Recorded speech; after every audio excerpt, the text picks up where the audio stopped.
but I read in an interview that you actually enjoy a project with very firm parameters, where there's limitations. In a room full of designers, where people are constantly having to deal with obstacles, either created by the shape of the room, the demands of the client, the brief, whatever. Can you talk a little bit about why that absolutely. is? That's one of my favourites. It's being a designer. You're there to solve a problem. So when a client comes to you and says, "Oh, just do whatever," and gives you this completely open thing, it's never open. You know that for a fact. It's never open.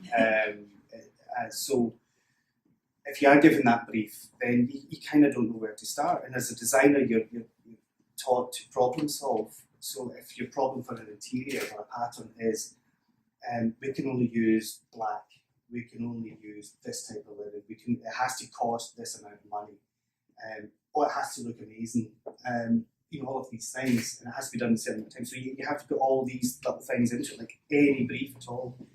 And that's when you start becoming really creative. So the more restrictions you have in order to do something that ticks all the boxes is one thing, but to do something that ticks all the boxes and ticks the last one, which it does look amazing, you have to be really creative to get as much out of a material. It's like tiles are two colours, so you have to be really creative with how you do the layout of the screens to make it look as if it's more than two colours, to get lots of depth to it.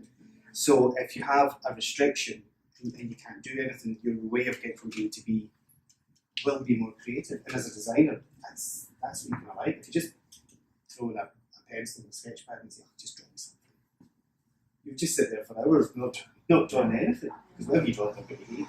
So it's the solving of the puzzle. It's the solving of the puzzle. That is the really, spur. Yeah. Some of the projects that we do, which aren't fabrics and wallpapers, we covered a building in aluminium leaves for a project, and we sent them the design. The building had a peacock at the top of it, like it's 16 metres across. We couldn't move this peacock off it, so the architects asked us if we'd do something to make the building look a bit more interesting, but it's got a peacock on it.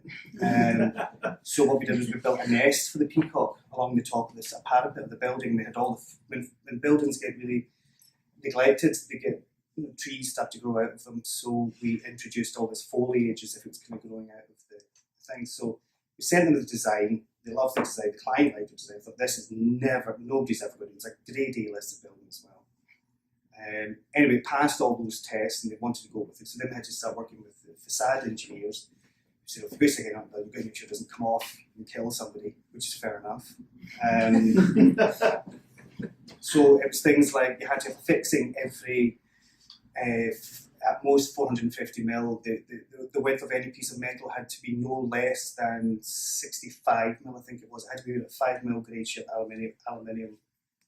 grade aluminium. It had, all these different things. So your design, which was all kind of swooshy and elegant, had to become this. Oh yes, it can't go any further than that, and it can't project further because we had this foliage hurling out in front of the building.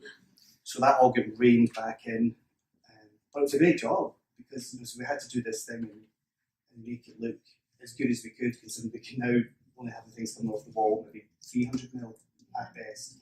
So as a puzzle, it's brilliant. Really exciting.